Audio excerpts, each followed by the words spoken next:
capítulo 3, em que eu lerei os versos 14 a 17.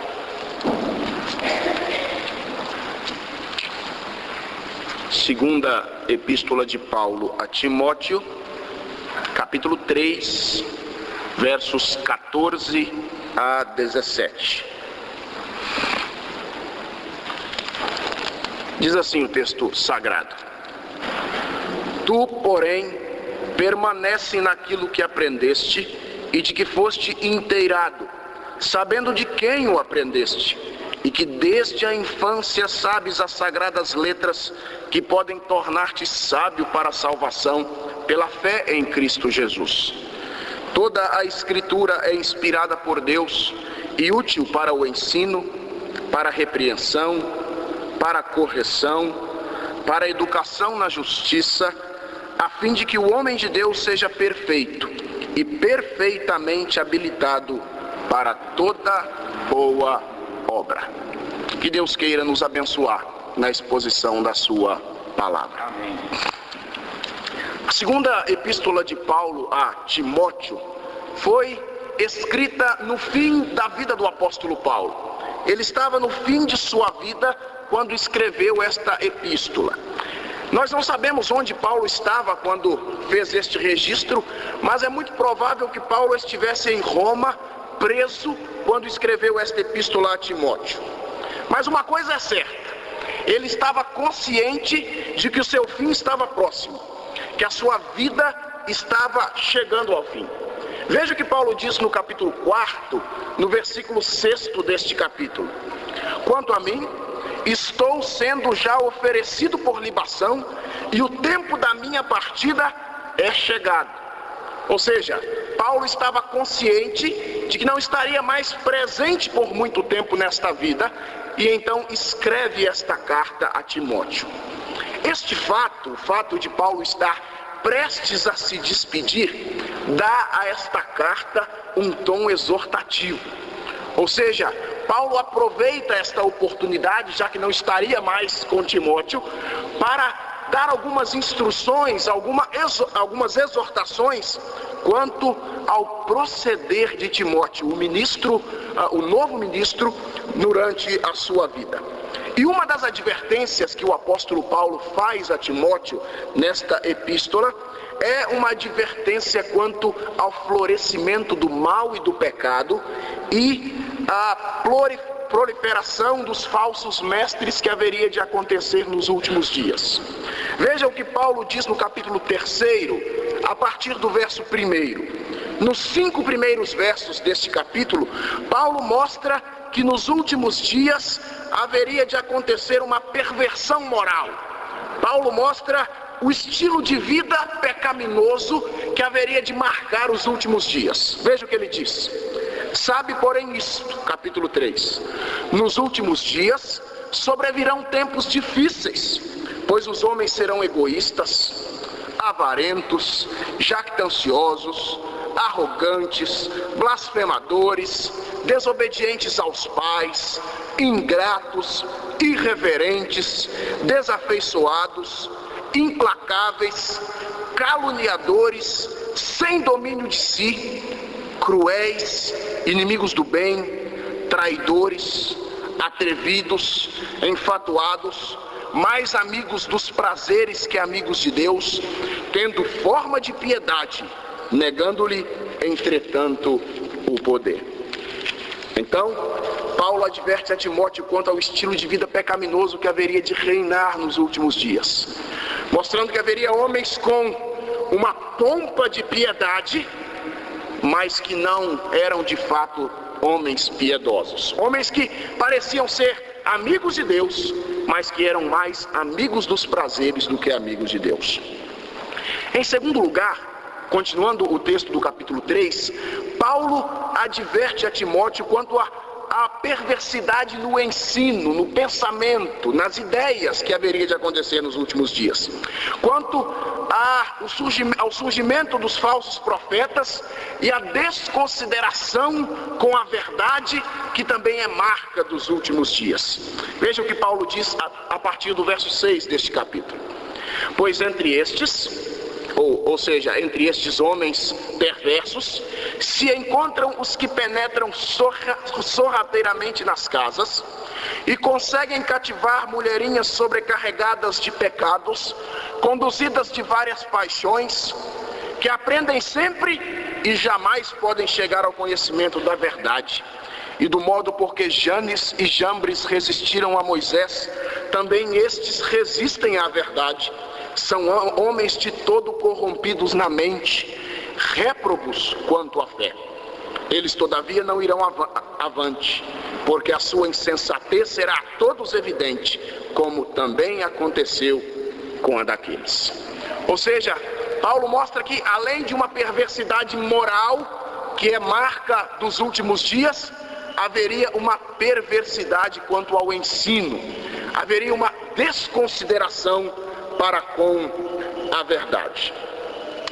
Quando vemos esta expressão últimos dias, nós temos imediatamente a tendência de imaginar um tempo futuro imediatamente anterior à segunda vinda de Cristo. Os poucos anos imediatamente anteriores à segunda vinda de Cristo. Mas de fato, quando a Escritura usa esta expressão, os últimos dias, não é isto que ela tem em mente. Os últimos dias na Escritura, esta expressão designa todo o período que vai desde a primeira vinda até a segunda vinda de Cristo.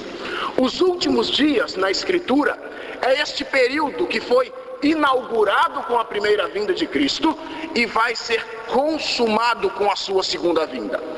Considerando isto, nós entendemos que a perversidade que Paulo descreve aqui, a desconsideração para com a verdade que Paulo descreve aqui, não era somente uma profecia futura, mas também uma profecia presente para Timóteo. Ou seja, Timóteo já estava enfrentando essas dificuldades na sua própria experiência. Paulo não está somente advertindo Timóteo quanto ao futuro, mas está o advertindo quanto ao presente. Prova disso é a ordem que Paulo dá no versículo 5 do capítulo 3. Veja o finalzinho do versículo 5. Foge também destes. Percebe que o verbo aí está no presente e não no futuro? Fugireis também deste no futuro. Não é isso que Paulo diz. Paulo diz, foge agora, no presente, já, deste tipo de pessoa que pratica a maldade, a perversão e que desconsidera a verdade.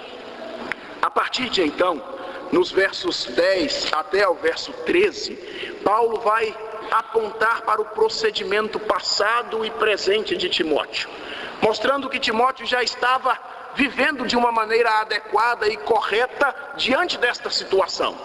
E a partir do verso 14 até o verso 17, que é o texto que estamos lendo, Paulo faz uma exortação a Timóteo para continuar agindo da maneira correta diante desses falsos profetas e desses praticantes da maldade.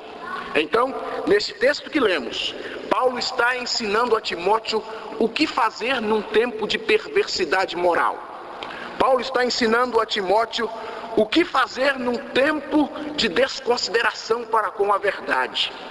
Paulo está ensinando qual é o remédio contra o engano destes charlatões que se dizem pregadores do Evangelho. A primeira coisa que podemos aprender com o texto que lemos é que a atitude de Timóteo deveria ser uma atitude contrária à atitude dos falsos mestres. Veja a conjunção que Paulo usa aqui para ligar um texto ao outro. Ele diz, tu, porém.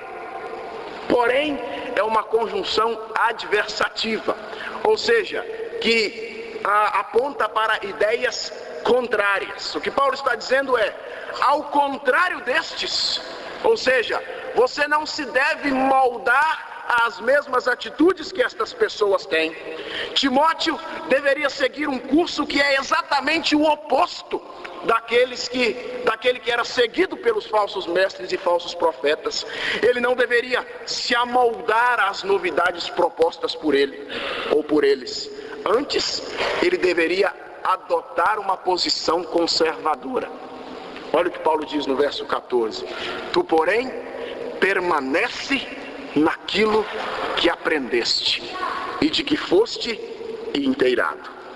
Ou seja, o apóstolo Paulo diz a Timóteo: diante dos ensinos dos falsos mestres, diante de um tempo de perversão, você deve continuar firme, apegar-se nas doutrinas que você aprendeu.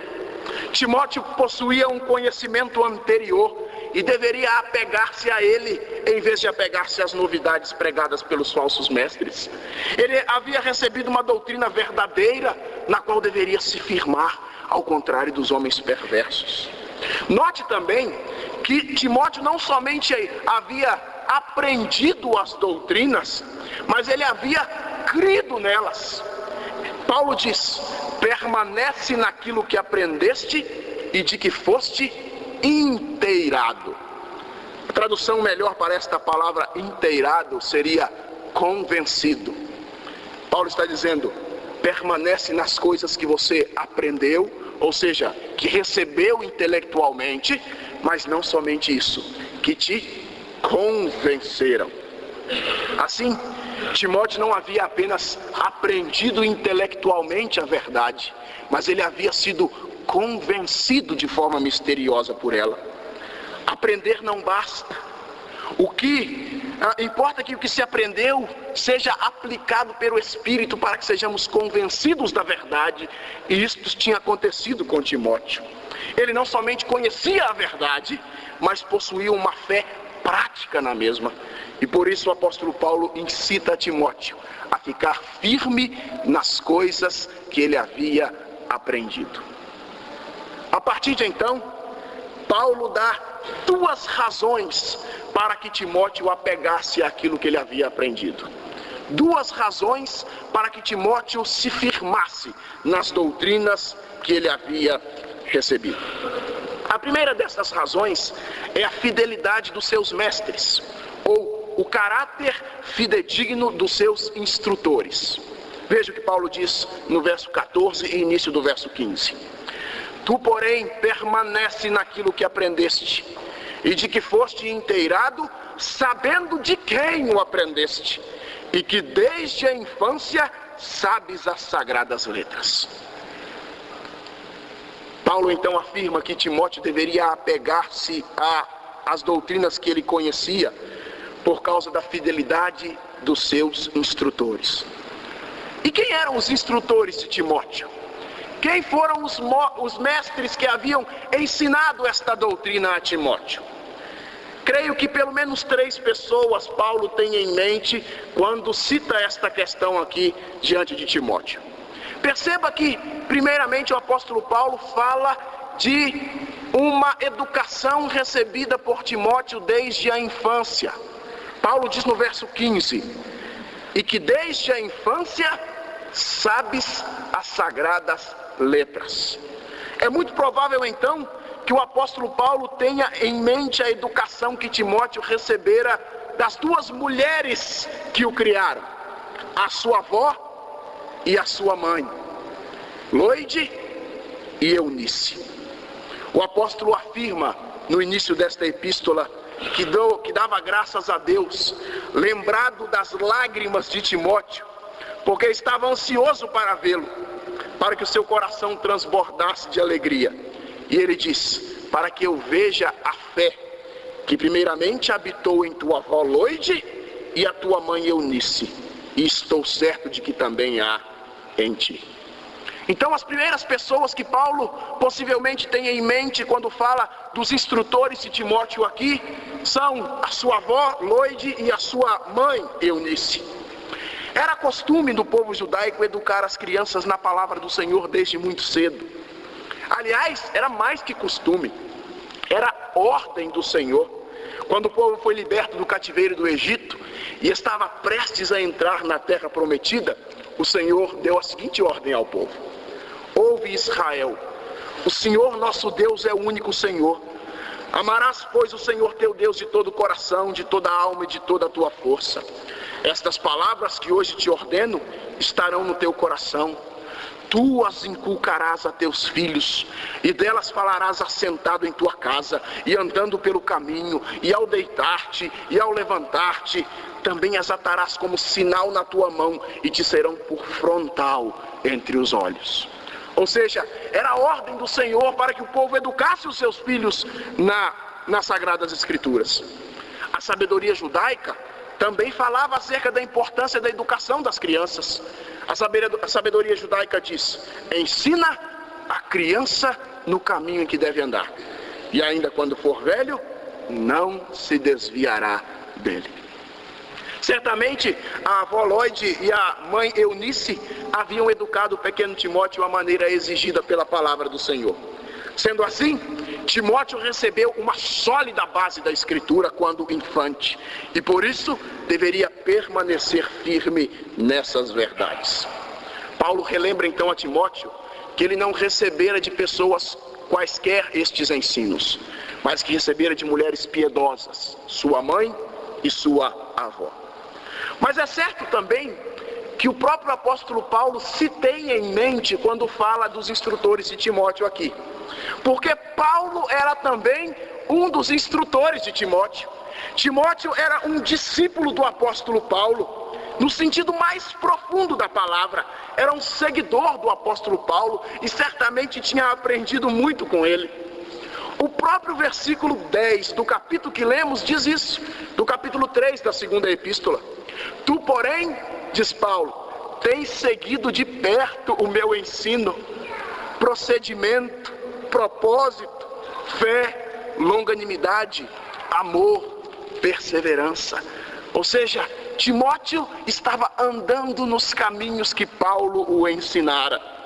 E é certo também que quando Paulo fala dos seus instrutores, quando ele diz, permanece naquilo que aprendeste, sabendo de quem o aprendeste, Paulo está se incluindo no meio destes instrutores. Então, o outro instrutor e mestre de Timóteo era o apóstolo Paulo, e por isso ele deveria permanecer firme no ensino, porque ele não recebera de qualquer um, mas de um homem que possuía a autoridade apostólica para ensinar, um homem que era inerrante no seu ensino. Então, Timóteo deveria primeiramente ficar firme nas verdades que conhecia diante deste mundo mau e dos falsos profetas, por causa do caráter fidedigno dos seus instrutores. As verdades que Timóteo cria não foram transmitidas a ele por aventureiros sagazes, mas sim por testemunhas fidedignas, sua mãe, sua avó e o apóstolo Paulo. Tu, porém, permanece naquilo que aprendeste. A segunda razão que o apóstolo Paulo dá, pela qual Timóteo deveria se apegar ao seu conhecimento anterior, é a origem deste conhecimento. Notem, irmãos, que o conhecimento de Timóteo não era o conhecimento de alguma coisa qualquer, mas Paulo diz que ele conhecia as Sagradas Letras. As Sagradas Letras certamente é uma referência aqui ao Antigo Testamento, à Bíblia da época. E então diz o apóstolo que Timóteo deveria se apegar ao seu conhecimento diante da oposição, porque o seu conhecimento não era um conhecimento comum, não era um conhecimento de ciências naturais, mas era um conhecimento das Sagradas Letras, ou seja, um conhecimento da Escritura. O conteúdo do conhecimento de Timóteo era a Escritura Sagrada. E diz Paulo no verso 16, a Escritura é inspirada por Deus. Esta é a origem do conhecimento de Timóteo. Timóteo tinha um conhecimento que era originado da Escritura. E a Escritura, fonte de conhecimento de Timóteo, era originada em Deus. A palavra inspirada no texto português é uma tradução interpretativa. De fato, o que o apóstolo Paulo quer dizer aqui é que a Escritura é inspirada por Deus. Inspirar é soprar para dentro, processo de inspiração, quando nós inspiramos o ar. Expirar é soprar para fora, processo de expiração. E a ideia que o apóstolo Paulo dá aqui é exatamente esta segunda ideia. Toda a Escritura é expirada, ou seja, soprada por Deus. Quando Paulo usa esta palavra, ele está ensinando com isso que o conteúdo da Escritura, toda a Escritura deve a sua origem ao sopro divino do Espírito Santo. Que os autores humanos da Escritura foram guiados poderosamente pelo Espírito para escreverem o que está isento de erro e a revelação suprema da vontade de Deus. Então, a Escritura, fonte do conhecimento de Timóteo, era a própria palavra de Deus, a expressão inerrante da vontade do Senhor. Originara-se em Deus, e por isso Timóteo deveria apegar-se a ela. E exatamente por originar-se em Deus, a Escritura é de inestimável valor e utilidade para o homem. Por originar-se em Deus, a Escritura traz benefícios que nós não podemos enumerar. O apóstolo Paulo diz no verso 16: toda a Escritura é inspirada por Deus, ou seja, origina-se do ser de Deus e é útil para o ensino. Para o apóstolo Paulo, o conhecimento da Escritura habilitaria Timóteo a cumprir o seu ministério. E por isso Paulo diz: a Escritura é útil para o ensino, ou seja, ela é a verdade absoluta acerca de Deus e do homem. Por isso, ela é a fonte mais confiável de ensino que existe neste mundo. É útil para ensinar. Podemos confiar no seu conteúdo. Segundo, a Escritura é útil para a repreensão, ou seja, é útil para apontar os caminhos errados em que o ser humano está andando. A Escritura é útil e serve para apontar os nossos defeitos, as falhas do nosso caminho. Terceiro, diz Paulo, ela é útil para a correção. Se a repreensão é o caráter negativo da correção ou da falha, a correção é o caráter positivo. Ou seja, a Escritura não somente aponta o erro, mas também direciona o caminho certo para que nós andemos. Ela não somente nos mostra onde estamos falhando, mas nos guia, nos corrige para andarmos pelo caminho verdadeiro. E por último, a Escritura é útil para a educação na justiça. Literalmente, Paulo está dizendo para treinamento na justiça. Ou seja, é o meio para a santificação. É o meio através do qual somos treinados e alcançamos uma vida de conformidade com a palavra do Senhor. E por causa disso, Timóteo deveria apegar-se à Escritura, porque somente a Escritura o habilitaria a cumprir a sua tarefa de ministro. É o que diz o verso 17, a fim de que o homem de Deus seja perfeito e perfeitamente habilitado para toda a boa obra. Então, a Escritura, ou Timóteo deveria apegar-se à Escritura, por duas razões. Primeiro, porque os seus instrutores, os seus mestres eram de caráter fidedigno. E segundo, porque por causa da origem do conteúdo da Escritura, ela se origina em Deus e por isso o habilitaria para cumprir o seu ministério. No terceiro domingo de setembro, nós comemoramos o dia da escola dominical. Hoje, portanto, é esse dia. E o texto que nós analisamos tem sérias implicações para nós com relação à nossa escola dominical. Primeiramente, uma aplicação para aqueles que lideram e para aqueles que ensinam na escola dominical. Nós vivemos o tempo de Timóteo, o tempo de perversidade moral, o tempo de surgimento de falsos profetas e falsos ensinos e desconsideração para com a verdade. Qual deve ser a postura do mestre cristão? Qual deve ser a postura daqueles que ensinam na escola dominical? Deve ser buscar conteúdo com esses falsos mestres? Apegar-se a estes charlatões que ensinam o Evangelho? o conselho de Paulo é outro: apegar-se ao conhecimento da Escritura. A postura do mestre que conhece o verdadeiro evangelho deve ser firmar-se e apegar-se a ele. A Escritura é uma fonte fiel de conhecimento, professor, não duvide disto. A Escritura é palavra de Deus, origina-se em Deus, e nós estamos perfeitamente habilitados a cumprir o nosso ministério de ensino com a Escritura. Isso nos deve trazer uma advertência. Todo mestre, todo professor deve conhecer a fundo a Escritura. Deve conhecer profundamente o conteúdo da Escritura para equipar os seus membros.